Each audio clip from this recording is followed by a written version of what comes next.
Hey, welcome to Real Life Sci-Fi. I'm your host, Willy, and tonight Wade's not with us. He's got his job, and we pivoted last minute, and he couldn't adjust his work schedule. So tonight you're just getting me. Thank you for following us and supporting us. You can support us at reallifesci-fi.show and join our Patreon there and follow all of our things if you're not already. It helps us out, the YouTubes and whatnot. So without further ado, let me introduce our guests. We've got two tonight.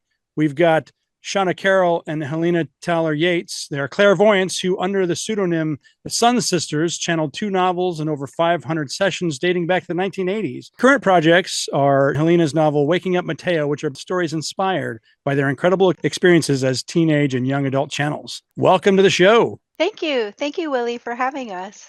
Very excited to be here today. Hello, husband. Hi. Listen, we're just going to get into the wow scale right away. Let's get this over with so we can jump into the topic. Wow scale. The wow scale is a 5-question quiz. I'll ask you 5 questions. At the end of the scale, I'll rate you on a scale of 1 to 5. If you're more of a 1, you're more of a Wade. If you're closer to 5, you're closer to me. Are you ready to be Wade on the wow scale? Yes, absolutely. I've listened to your show before. I'm looking forward to this. I've been ready. I've been listening to your show for years, like hundreds of episodes, and I am so excited to answer the wow scale. So, first question, 3-parter. Do you believe in aliens? Have they visited Earth before? And have they visited Earth in the last 300 years? Yes, yes, yes. And I actually have a story that I'm going to be brave enough to share later on. You have to. Okay. What about you, Seana? Yes, yes, yes. Next question, ghosts. You believe in ghosts? Absolutely. We are channels. And so I will delve into the difference between when you channel something that people would consider a ghost and when you channel somebody who has fully transitioned. So absolutely, I believe in ghosts. Nice. Me too. Ghosts, 100%. Mm-hmm. Okay. And next, Bigfoot. Do you believe in Bigfoot? I have never personally encountered a Bigfoot. So that one I don't know because it doesn't relate to my personal experience. I believe in Bigfoot. We went to a museum that had like footprints cast in plaster. There's just too many indications and too many stories that point to something like a gigantic man that lives completely in the forest. Yeah, there's a lot of fake stuff out there, but I think there's a lot of real stuff too. Mm-hmm. Disclosure. Do you think disclosure will happen within our lifetime? Just them releasing all the UFO files? I actually heard an audio of Barack Obama today saying that there were, in fact, aliens. I don't know if it was true audio, and I don't remember the context that I heard this, but absolutely, I think there will be disclosure. Yeah. Yeah, me too. I think there already has been some, and I believe that it'll just continue. I wanted to change this question because I don't think there will be. I think what will happen is they will reveal themselves, and then they'll be like, oh, okay, yeah, this is what we knew. They're not going to release it before there's proof that they're here, like big world proof. That's kind of what I think, because I think that they're just going to get themselves into too much trouble. I don't know. I stand on the fence. I wonder if what I heard was true audio today from former President Barack Obama, disclosing that they did in fact reveal to him that there were aliens, but that they were not at yes, yes, and that he was actually very excited about that. It just seems like Eisenhower launching the space program in '58 was so timed right after so many supposed alien landings. It just seems like that connects. Yeah, I think the proof is if you look at when these government programs started, CIA, like, yeah, they all fall in line with when big events happened. My grandfather actually flew a mission in Dallas, I think it was in Dallas, Texas, to search for UFOs on behalf of the Texas Air National Guard back in the 1950s. That's pretty cool. That's probably all classified. I know, it's cool. Yeah. My grandpa was also in the Navy on a ship that collected space junk from the ocean, and some of it was top secret. So maybe it was that. Yeah, I have this article from my grandpa, though, that says he didn't see anything. Captain David Cook didn't see a thing. He's on record. Yeah. Yeah. Okay, last question. Do you think 9/11 was an inside job?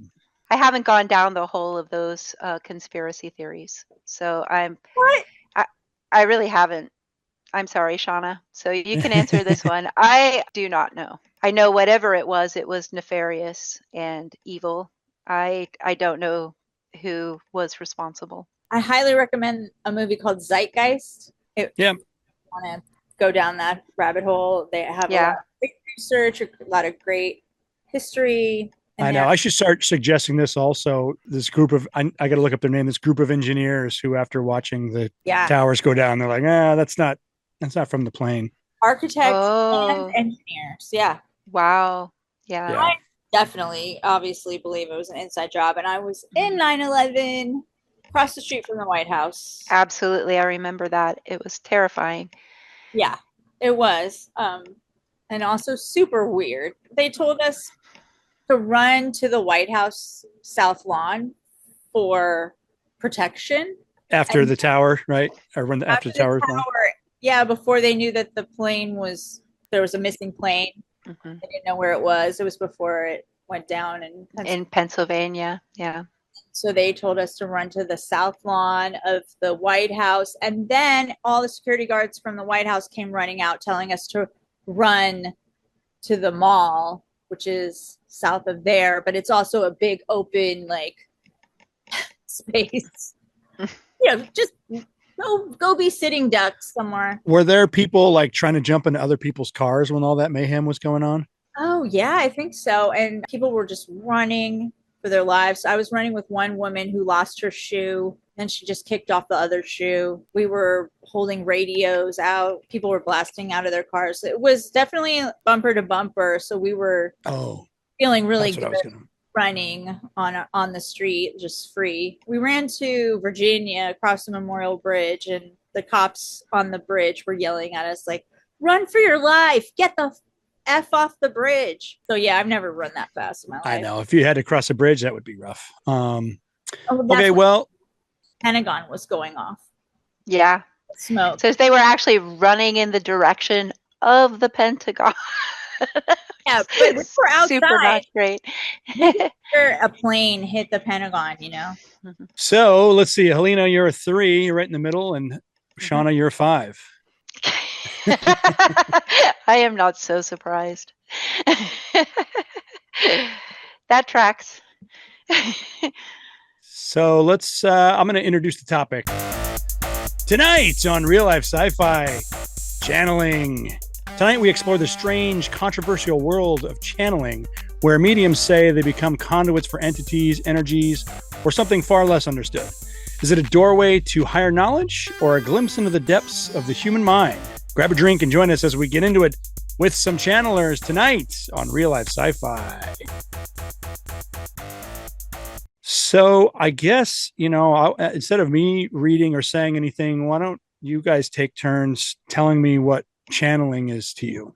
Absolutely. I think that everybody on some level channels without even realizing it. I believe that channeling is truly just being a conduit, almost a telephone, open to not only what you would consider, ghosts and spirits, but also to our higher selves. And very early on, when we started channeling, the people we spoke to, whom we trusted, one of them was Shauna's deceased father, explained to us the nature of spirit and soul, which going to Catholic school was always, something that they discussed. Religion was a subject for me in school.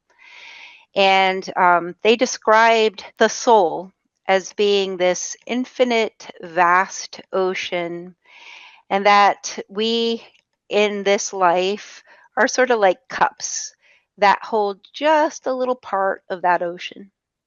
And so when we channel people who have transition, we're almost being a telephone for that infinite soul. After we channeled for a few years, it was revealed to us that we could not only talk to dead people, we could also, dead people, we could also talk to the higher selves of people who are alive. There are different kinds of channeling. There are different methods of channeling. It's a very broad subject, and it's hard to define easily, but in essence, it's being almost like an open radio, like a telephone, and being open to the communication. I think the radio is such a good analogy because it's like you can tune in to different frequencies, different channels at different times. Sometimes it's static, sometimes it's very clear, and then other times, it's just a combination of probably, your own subconscious, kind of like when you project in a conversation, maybe you're telling somebody how much you don't like how you were treated, but maybe that's a projection of how you treat other people. So there's a combination of, I think, your own thoughts and histories, and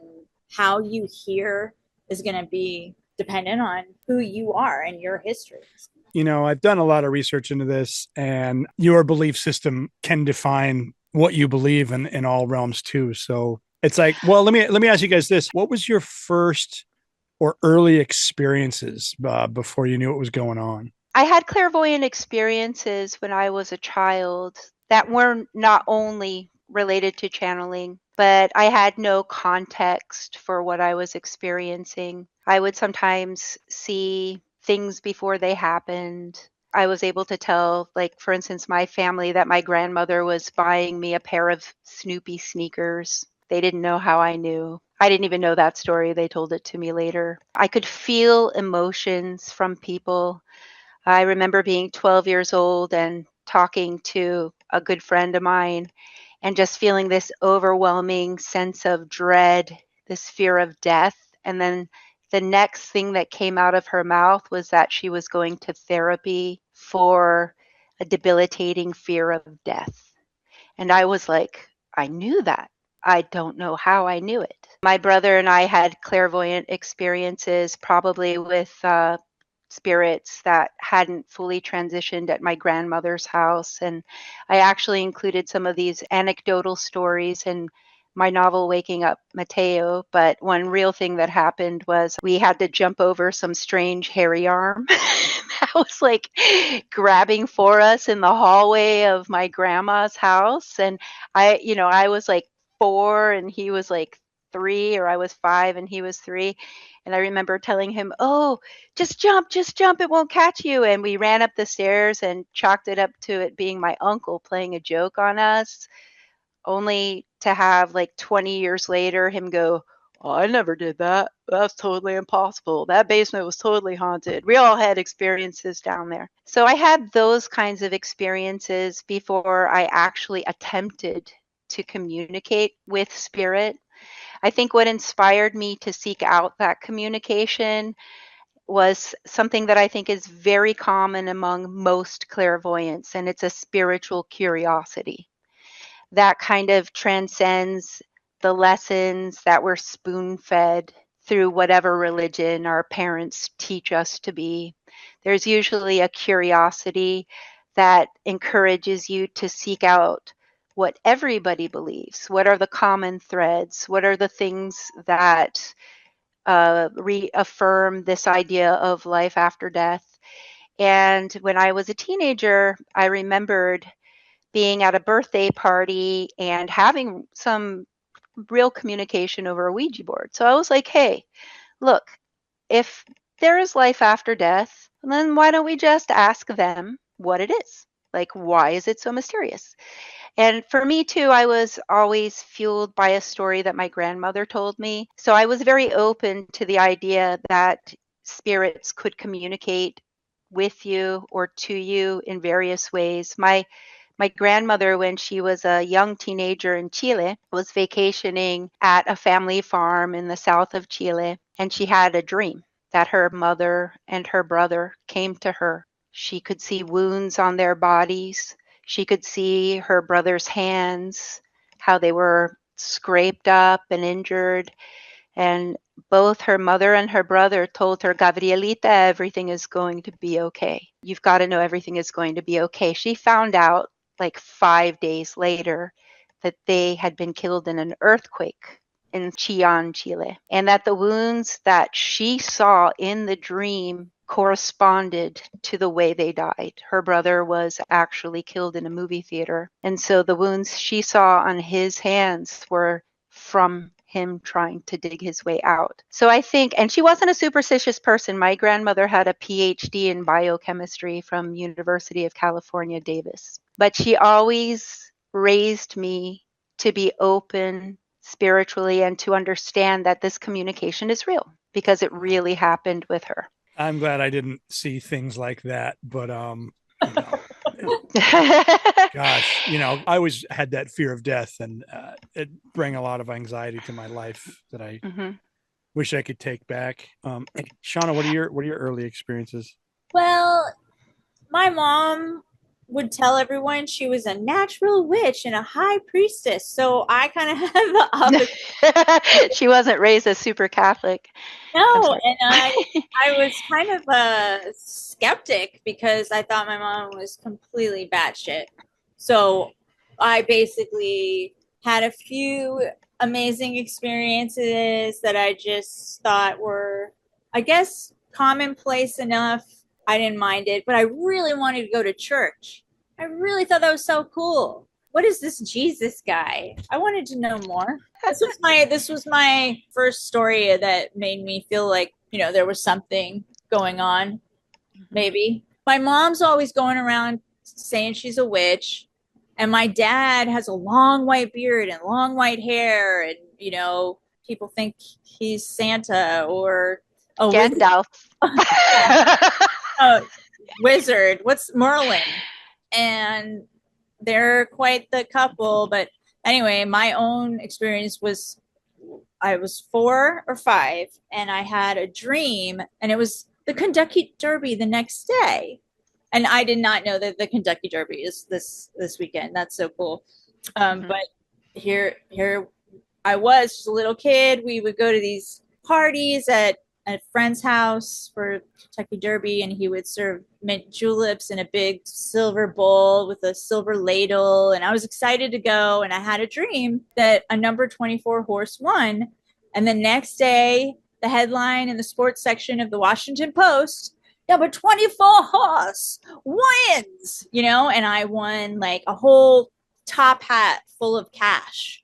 The headline in the sports section of the Washington Post was number 24 horse, the next morning. So that was cool. And I won a bunch of money. I won a whole top hat full of cash. And, this is really resonating too, because you and I always talk about how timing helps us understand. Timing for us works like affirmation. Well, it's actually Kentucky Derby weekend, Seana. Oh, shit.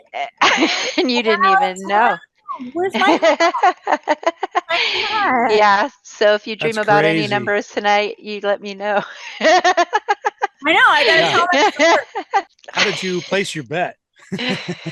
My mom did. She was like, "Oh, you had a dream? I'm gonna, I believe it." Seana knows. One thing was, I'll give her this. She definitely trusted me. If I said something, she was like, I trust Seana. Seana knows. And yeah, 24 horse in a dream. Like, I would totally bet on that now. Yeah. I know. I wish you would do that this weekend, Seana. Yeah, go to bed. Yeah. We'll split the pot. But I don't like to bet on horses now, it's like, seems really supporting the cool mistreatment of, I know. Yeah, it's a really archaic thing that doesn't need to exist. We had dog races in our town, so I know it's a lot worse. Mm-hmm. Well, yeah, we've got dog fights in LA, got everything. Have you guys ever been wrong about something that I don't want to say we're upset about, but that was like a big deal? Well, the thing is the nature of future telling. And so that's another thing that we've been taught over time. is that things are algorithmic. There's nothing that is set in stone. There are chances, like rolls of the dice. And so when you're given information, it's not a 100% chance that that information is correct. And another thing too is there are infinite timelines and multiverses. A lot of our original work, and in fact, one of our novels had, characters who were functioning like you see in a lot. And this is another thing about channeling is I think a lot of channels are artists, and artists don't realize even what they're doing. But we know that in science fiction and in fantasy, a lot of the concepts being presented actually track with the things that we were taught and told about the nature of reality. So for a channel, another difficulty is what timeline am I seeing? There are so many infinite possibilities. And there's not just predestiny, there's freedom of choice. So there are times you're wrong. In fact, a lot of those 500 sessions that we channeled were pointing to a future that did not even happen for us, but they warned in those sessions as well that if we didn't get it together collectively as a group, that there was the chance that it would fail. So yeah, we make what people would consider mistakes all of the time, but that's because our vision is very broad, and also because the possibilities are so vast. Are you saying that artists are channels and they don't know? Frequently, I believe, absolutely. And we know that there have been visionary science fiction writers who have absolutely foretold what they're going to see, things that have come to pass. Right. And we feel the relevance of it now, especially with the advent of AI. We're all like, oh shit, we've seen these movies.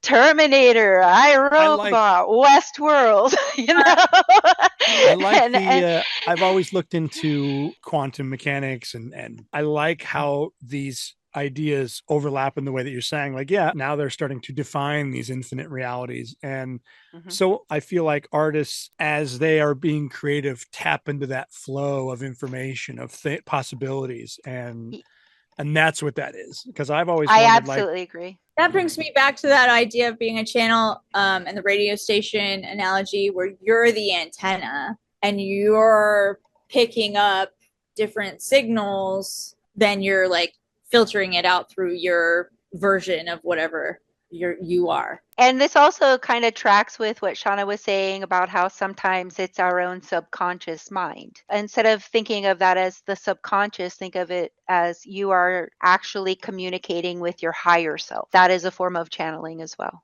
Yeah. Yep. But there are lots of different ways to channel.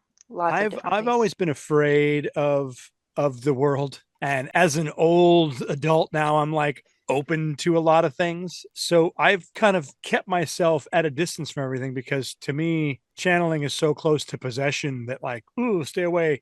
But can you guys talk about how we can protect ourselves? Because I feel like for anybody who's learning or exploring or figuring out that they have some sort of gift, I think the number one thing is protection, so that you can feel safe as you explore. Absolutely. And it's a very important topic. I would liken channeling to being in an internet chat room. It's the same kind of danger in that unless you have established communication with people that you have trusted alive first, it's hard to know who you are talking to. We were always told to protect ourselves energetically from the get-go. And it sounds really weird, but I think, this is all very related to quantum physics in ways that we don't necessarily understand. So we were always taught to energetically almost shield ourselves using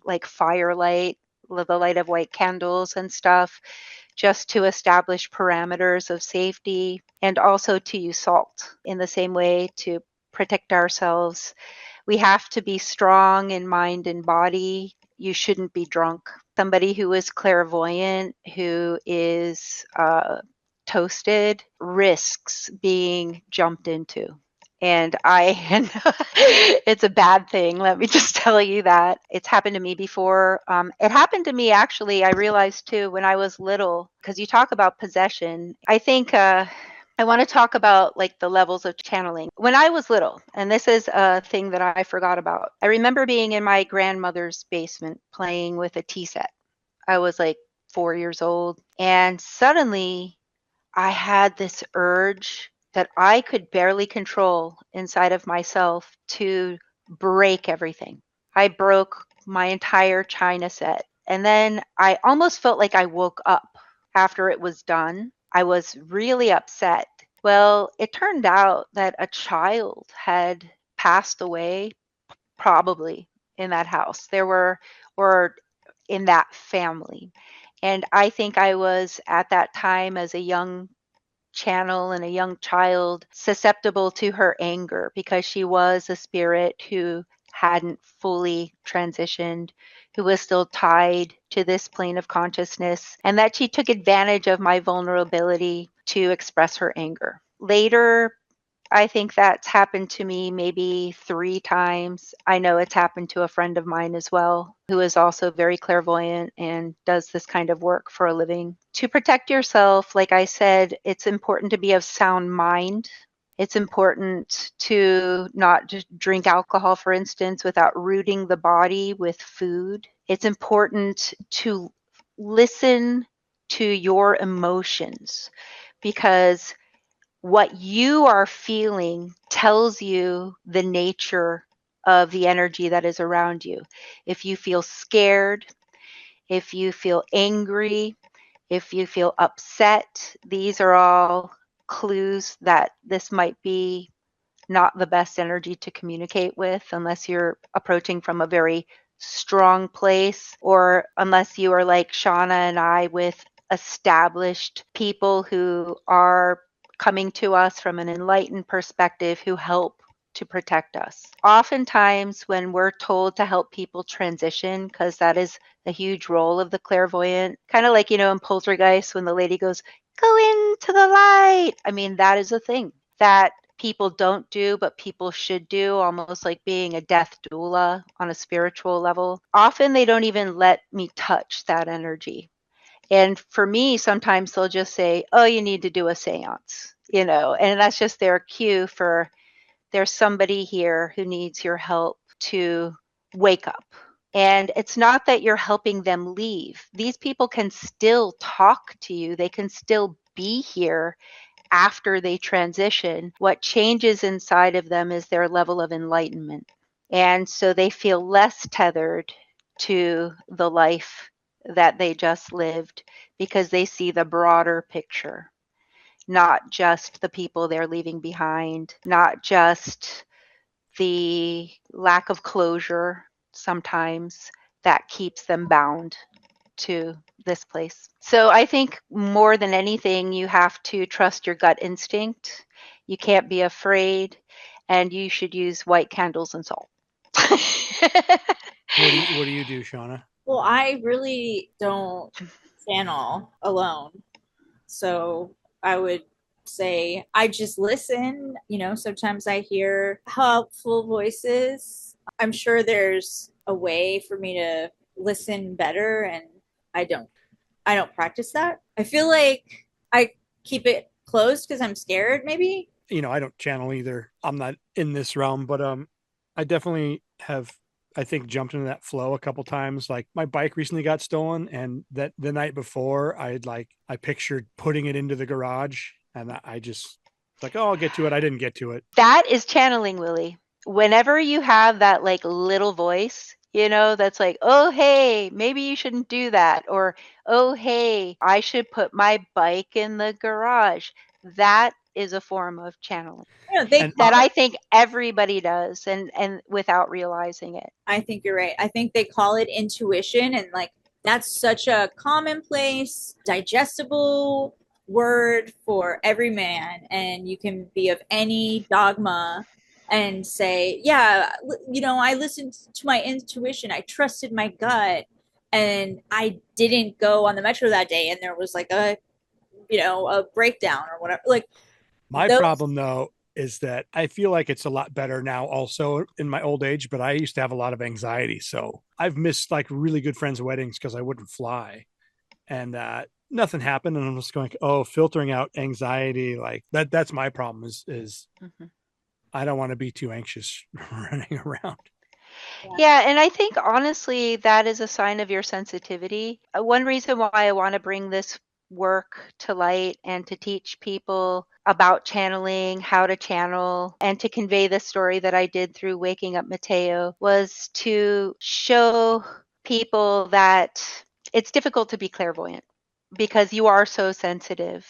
It can make you very anxious. It can make you very scared. You sense so much. You feel so much. You feel people's energy. You know sometimes you're accurate. So it's hard to discern when you're just being fearful and when you're being foretelling, and that combined with the idea that nothing is written in stone, it makes life uncertain. And so there are, I think, a lot of mental health challenges that clairvoyants face that make anxiety anxiety is just very common, I think, among clairvoyants, just because you do feel so much. And, sometimes you're right. Sometimes, you think I shouldn't get on the metro and it crashes. So you don't.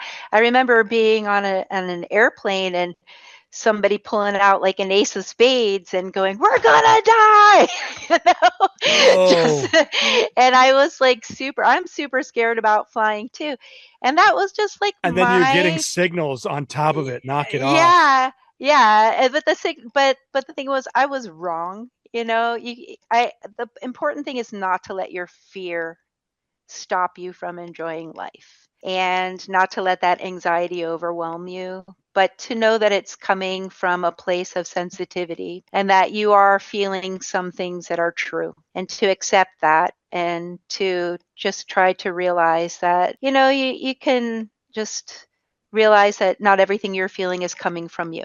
You're absorbing things from other people as well. I still get scared a lot. And like we went to a new place in Joshua Tree recently, and like I had to close all the window coverings just so that like when I was up at night, I wouldn't just be checking all the windows. Mm-hmm. Something that I heard along the way is like if you just picture yourself engulfed in like really bright light, that's a good protection. So I Yeah, do that, and then I'll say things yeah, out loud when I'm afraid, just to like yeah. instead of like dwelling on it, go, if you're not nice, you can't be here. That highlights a really easy way you can protect yourself because, the tools of candles and salt, yeah, maybe they are energetically doing something quantumly that we don't realize. But I think the highest source of protection is just putting out the intention of being protected. So using the visualization of light is powerful. But one thing we were always taught is you don't need to be so afraid of what you cannot see. And that really, honestly, people in this physical world are way more likely to be a threat to your person than a spirit or an entity. It is very, very difficult for them to touch you if you're not in a severely dark place. Have you ever experienced channeling either higher entities or lesser entities? And I'm even being like, because I've heard of people being able to channel objects because everything has consciousness. Yes, absolutely. I believe that. We've actually even channeled animals. My daughter had a dream that she was a piece of paper floating through the wind. And I think that that's the nature of soul and spirit. We are able to be anything Fluid. that, yeah, we are fluid. And I think with the way that we've been taught with the dogma that is prevalent in Western society, where we're taught that we're separate from all of these things, that we're like highest in the hierarchy, made in the image of God, when in fact all of these things are us too. They're not different than us. It's just the soul manifesting different experiences. If you've ever had a dream that you've been like, in that dream where my daughter was a piece of paper, she felt like herself. She felt like herself floating through the wind. She was her. but she was a piece of paper. She had the same consciousness. And what do they call And it? And Shinto? yeah, in Shinto, in Japan, this idea of spirit being fluid and able to embody not even just inanimate objects even, but also events and happenings. This is a very common belief in Japanese culture, so it's not really unique to us. It's just something that we were told is true that has also been expressed in other philosophies. So just circling back, like you asked me, what I channel or who I channel, and I said I don't really channel anymore, and that I don't do it alone, and that just brings us back to, I want to circle back to the idea of my channeling history, and I wanted to just say that I have done all of my channeling with the Sunsisters, and that anything I've done on my own with my intuition or just having dreams or interactions, I wasn't at first really calling that channeling, but after hearing you just now, it reminded me that, yeah, that is channeling actually, and that I just wasn't categorizing it. Like, I'm still always learning and growing and understanding what this means to me. Our usual understanding of what channeling or mediumship is like someone who, acts as a vessel for another spirit to speak through. And I mean, that can be so many different things. It can activate in so many different ways. So I just wasn't giving myself the credit of being a channel before. And there are different layers of channeling. I've had, it didn't come naturally to me at first. And in fact, I always felt my role with the Sunsisters was truly more to be the expressor of these ideas, to be the speaker more than the listener. But as the channeling was developed, everything from I can hear you outside of my head talking to me like you are in the room, and I can hear as faintly as, is this my own thought? And there are different tools to help us differentiate when we're channeling from within ourselves, when we're not hearing it from like outside of the body.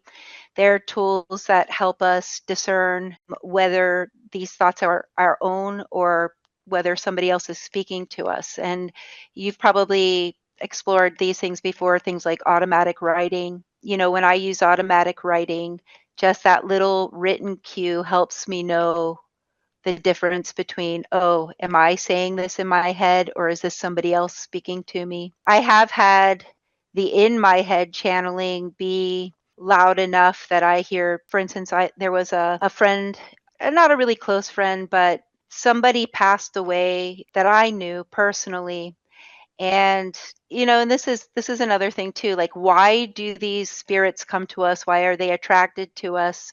Channels are visible to these entities in a way that people who don't hear are not. We're almost like flashlights, like in the X-Men when who's the one, not Magneto, but the good guy is Charles looking Xavier, to, yeah, Professor when X. No. Charles Xavier is looking at the lights and Yeah. he can see all of the X-Men. Well, that's a really good metaphor for how the clairvoyant is seen by unresolved spirit that is desperately searching for a way to communicate. They see us in that way and they come to us, they approach us. So this friend passed away and I connected to him because I saw the post. Suddenly, he was not leaving me alone for 2 weeks. His grammar was so bad. I still say fucking A to this day from this dude who followed me after he passed away accidentally. I heard him so clearly that his grammar was bringing me down. And I helped him transition immediately. He lingered for, about 2 weeks until his funeral. And the next time I spoke with him for his wife, he sounded different. It was like a year later. It's like his vocabulary grew. He wasn't like quite as connected to that life as he was immediately after he transitioned. But I think that I can't remember the point of this story. Well, I was going to ask, have you Mhm. heard the telepathy tapes? I haven't, no. Well, I only bring it up because in the telepathy tapes, which I think is fascinating, if you haven't listened to it, it's a podcast out there. These autistic children who can't speak can all speak to each other using their minds, and they all go to a place called the Hill, and they all go there and meet. And I was just wondering, have you had connection or gone anywhere with people outside of your body? Yes, actually, I'm glad you're bringing this up because I believe that clairvoyance is related to neurodivergence. I don't know why or how, but most clairvoyant people that I know have some form of neurodivergence, including myself. I think in some ways that's why it's so misunderstood. People are afraid of it. They don't realize that perhaps on some level this is another evolutionary step. Seana and I have experienced this telepathy amongst ourselves. I was on a highway in California with my husband in a car, driving to go see her in San Diego or whatever. And I sat bolt upright and went, "Seana is here." And my husband looked at the car next to us, and there she was in the car on the 5. on the highway. We do this all of the time, and my clairvoyant friends and I always remark upon this telepathy. We think of each other as we are texting each other. We think of a question, the other one is answering it. We do this all of the time. One time I had to pick Seana up from a train station somewhere in Sanford, Florida. She neglected to tell me when. I suddenly was doing my thing and heard, "You have to leave now. It's time." I left my car, pulled up to that train station at the same time as the train. That's awesome. Yes. And so we've had this connection forever, Seana and I. Like we've just done it. We don't even think about it. We're always like, "Oh, I was just thinking about you," or "This just came up." And like I said, my other clairvoyant friends, and I think it's becoming more and more of a thing. I really believe it's the next evolutionary step in humanity is to develop this open communication so that we can have help. I want to cut you off and ask about this because this is something that I've been getting into. A lot of people have been talking about ascension, or maybe there's some sun cycle and the sun's going to blast us with energy and we're going to be able to all have this ability, or that it's coming. And that, so some people are saying that the elites, the Illuminati, whatever, are trying to hold us back, and that maybe it gets into crazy stuff, but maybe some of the chemical spraying is to stop the sunlight from hitting us because that cycle is happening now. Do you have any I think it really about ascension? Or I think it really transcends the physical. The impression that I get, and this is going to sound weird and controversial, but this is really the metaphor that we had for the nature of reality. We're essentially in a hologram, on a holodeck.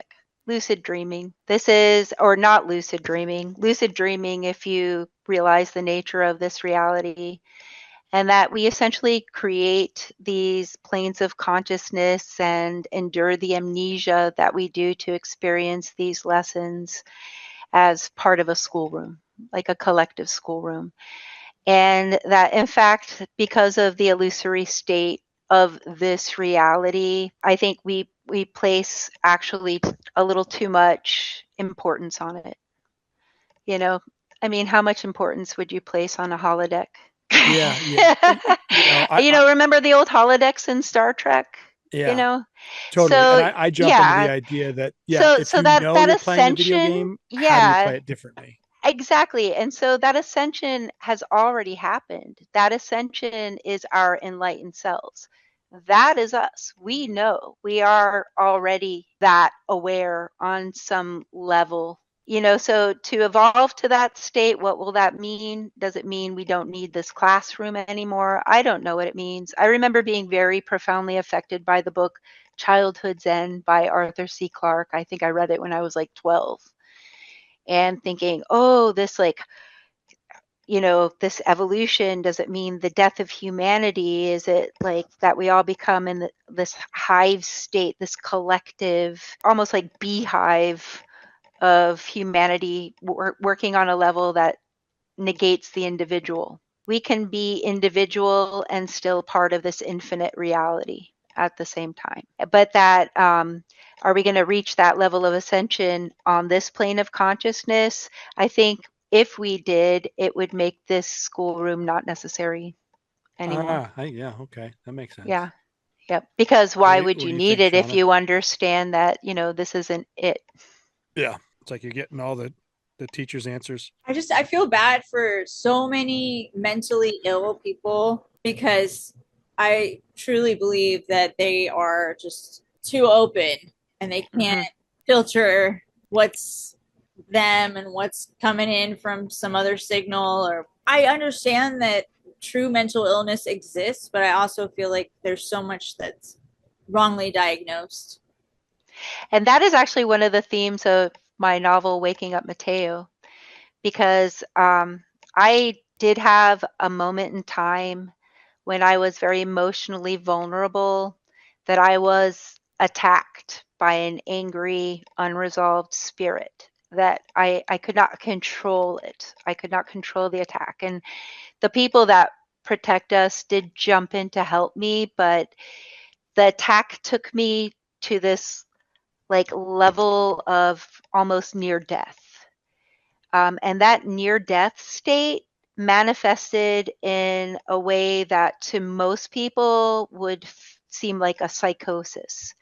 But because we had already been channeling for 30, 40 years, because things happened during that time that I couldn't explain, I was helped so much. They told me how to heal myself, how to help myself, how to drive to a place I didn't know where it was. They protected me. But from the outside, it looked like mental illness and not like psychic and clairvoyant attack. And I wound up in the hospital for a couple of days, which was good, which was necessary to bring me back down. They told me it was going to happen. But while I was there, I definitely met a woman who was intensely clairvoyant, who had suffered tremendously because she had nobody there to guide her, to protect her, to help her, to say, I see this too. I'm experiencing this too.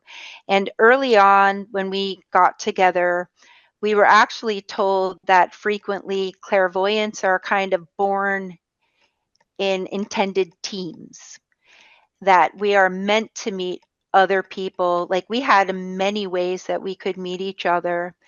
And that was so that we could grow together, experiencing this together, reaffirming the experiences so that we were protected by each other.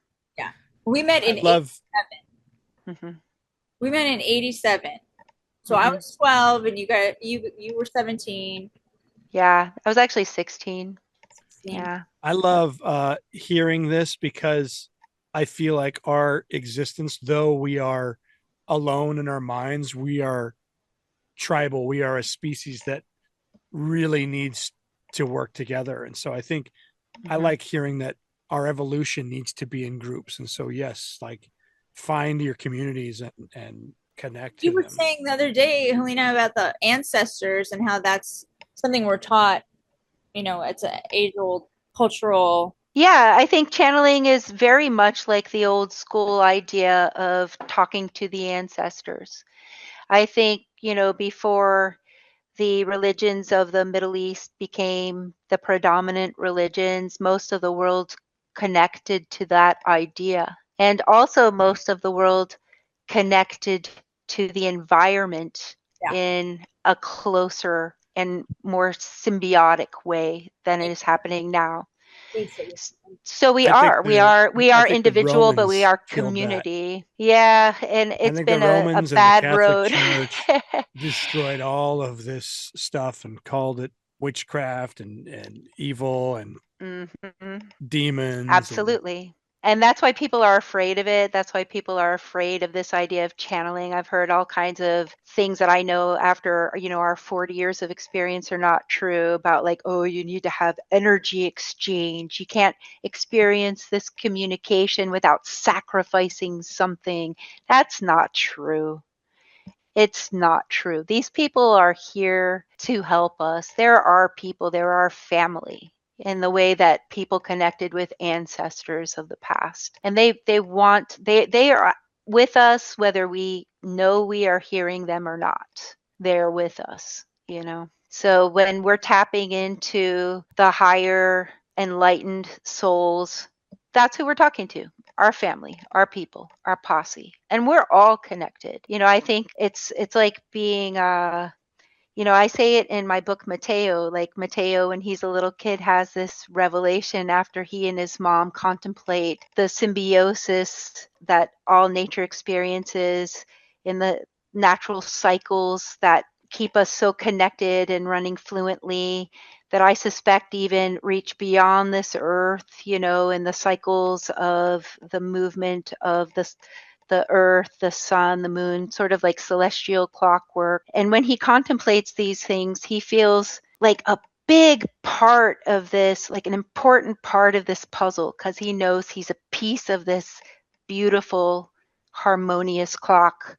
But he also feels like as small as a flea on a dog, and I think you can be both. You can be big and you can be small, but we are connected. We are all connected. Totally. I like that. The art of the balance of the symmetries. we're kind of running up on the time. So I was going to say if each of you wants to share a story in the realm of, I mean, anything channeling, and then. Well, we didn't talk about who we channeled primarily. So when we first started out, the person we spoke to the most was Shauna's dad. Her father passed away when she was 9 years old. But we also had a very good friend named Sydney. And Sydney we met through Sean, and he was like a huge guide to us. And I was hoping we would talk about him because I actually had an alien story that was connected to talking to Sydney. We could hear that. Are you sure? Yeah, I mean, I always thought we were weird enough without this story, but it kind of falls in line with what we're talking about. Well, wait, time out. Let me ask, did Yeah. Sean have any sort of setup before he passed away to be ready to communicate? No, but the story goes that my mom was looking for a channel to contact him. She said, I'm going to find you when you pass. They knew he was going to die, so they made a pact. I will find you. I'll find you. So she searched for a channel to connect with him.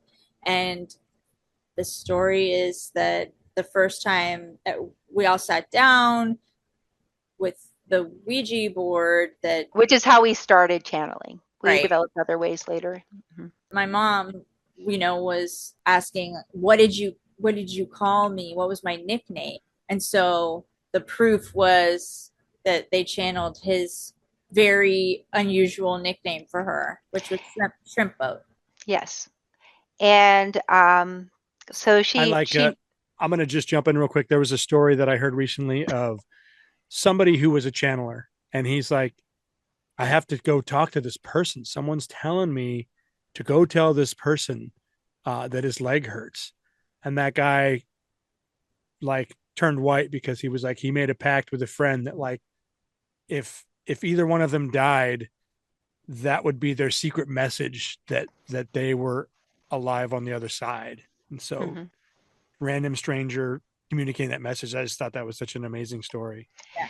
And that is also another very frustrating thing about channeling. Often I am asked to speak on behalf of the deceased in quotes, by the deceased, and I have to say no. Because I can't just walk up to a random person and say, I have a message for you. There was a really tragic accident that happened in my area. And the father transitioned quickly, and the mother did not, because all she could see were her children, being terrified too of the way they died. And all she wanted me to tell them was, we felt no pain. It was quick. We felt no pain. We popped right out of our bodies. We were fine. I had to say, I can't. I can't do that. She called me a coward. And then I helped her transition, and she, realized, I can't do that. And part of the reason I want this work to become more accepted and more open is because we could help the bereaved. We could help the bereaved on both sides of the table, the living and the deceased. Make peace with what has happened.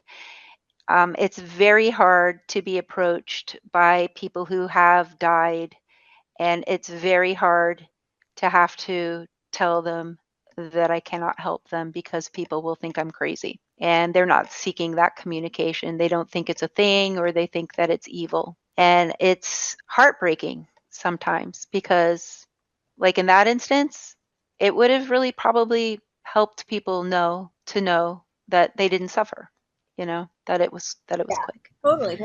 Well, that's a good story. I just wanted to mention, like, today is May 1st, it's Beltane, and we didn't plan that, and it's cool that we're talking about all of this on this pagan holiday. And I feel like I just want to mention that it's all, like, you should just be on this podcast, like, just you without me, because you have so many good stories, and you have such amazing you're so articulate, about the experience. I did want to mention that I was a huge skeptic for so long. I didn't believe any of it was real. I don't care, who swears up and down they're not moving the planchette. Like, you are moving that. I did not believe it until I had my own experience and my own dream that was like, this is too weird, I can't look away. That connected me to people just again and again. And I feel like that idea of that we want to bring our that we're all connected, that it's a big family of spirits, like that's really the message that I do feel is so important, and to have less fear and more faith in just the interconnectedness of all beings. Everyone needs to take a bunch of acid and the cells and the DNA. This is just ephemera, and we are fluid, and we are all connected. And even if you're microdosing shrooms, whatever, it's like things to help you, like, take your brain out of all of the definitions that were forced upon you your whole life. Mm-hmm. All your your neuronormative policies. Mm-hmm. Just take yourself out of that. That's it. Yeah, and I think that there is a lot less to fear than people think. I don't believe we need the threat of hell to be good people. I think everybody understands that, the crux of the truest beautiful reality is finding harmony and peace and love, and that a lot of the prophets who were probably misinterpreted and whose words were turned into dogma had the same message. If I want anyone to take anything away from this, it's just that you're not alone, that you have people on your side who are ready and willing to help you, to talk to you, and that they are available to you if you have the courage to speak to them, to do it when you are strong, to use the protections that we spoke about, to always trust your intuition in any situation the same way you would perhaps if you were on an internet chat room, and to realize that for the most part, the enlightened people that we talk to, the ones who have transitioned fully, are coming to us from a beautiful place of teaching And, like I said, they have our backs. Yeah. Yeah. And it's funny because you were saying, I'm sorry that that happens to you where you feel like people are going to think I'm crazy still. But to put it in context, you're in MAGA country, Florida or whatever. So Yeah. here in LA, everybody is a witch. You just you go to a friend's house, they open the door, they've got a witch hat on. There's everybody's having witch weekends, and it's very common, and people are really waking up. There's a master's program at the University of Exeter for magic and spells. It's Harry Potter come to life. It is a part of the evolution. It's very popular. It's more popular than ever, and people just need to be safe and, like you said, and trust themselves and reach out. Social media is a great tool. And anyways, isn't email just as elusive to understand the concept of how email works as like how does channeling work? Yeah. Absolutely. And I also want to say too that I've heard people like Neil deGrasse Tyson. Yeah. Yes. Say, or people express fear that this way of thinking is going to bring us into a new dark ages. And I don't believe that at all. I think actually that the science of quantum physics, that science and this kind of spirituality do not have to be mutually exclusive. Yeah. I'm glad you brought him up because I feel that way too. The dogma of science is also creating this unacceptance, inacceptance, whichever the word is, to not be open to things. And I'm like, for everyone seeing is believing, just having conversations about this stuff, you're going to find out that a lot of people that are having experiences that they don't want to talk about, whether it be because of the church or because of science, that they aren't sharing these with you. Like, go find some stories and go, not going to say go have some experiences, but be open to them. Yes, absolutely. And, in science too, people often have theory and hypothesis before they have evidence. I think, like I said, that the science will catch up to this in the future. That's great. That's a great point. I think that so I think we should wrap it up. And I think that so we normally do a bonus episode too. It's behind a paywall if you want to go listen to that. Do you want to share your story behind in the next episode, Helena? Yes, absolutely. I would like to, because I wasn't going to, because I'm weird enough without revealing the alien story, but now I'm psyched to do it because it's a very unique story. It's a different it's probably unlike most of the alien stories you've heard. Awesome. I can't wait. If you want to hear that story, go to our Patreon or go to reallifesci-fi.show. We do 2 bonus episodes a week. So if you jump onto that train, you're going to support us and you'll be able to hear this story. Any last plugs? You want to shout out your socials or where we can get your books? Well, actually, my book is not published yet. It is called Waking Up Mateo. It's about, it's absolutely based on real life events, but it does take place in modern day Florida. The protagonist is a young boy, actually, who's sort of an amalgamation of all of us. And I think it's a good book. I'm looking for ways to bring it to the public. I'm not interested in self-publishing. Thank you. Awesome. If you can help in that realm, reach out. We can connect you. But what do you want to shout out any of your socials or anything? I've actually been avoiding, and I know this is not fashionable, but one problem with being clairvoyant is we feel things on social media. I can tell what people are thinking. I need to get back onto social media, but for me, sometimes it's hard to field all of that energy, and so I have been kind of a quiet person. Yeah. What about you, Seana? Do you want to point anybody anywhere? No. I'm socially disabled.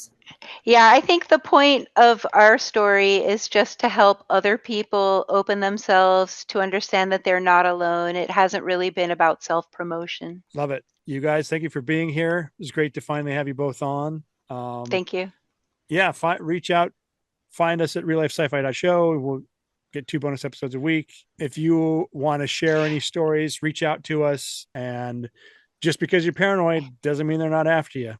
Bye. And can Go I ahead. say one more thing? I can cut this. Yeah, and if anybody does want to reach out to us, if you have stories to share, if you would like to speak to us personally, if you reach out to Willy, he knows how to find us. Thank you. Yeah, that's good. Huzzah!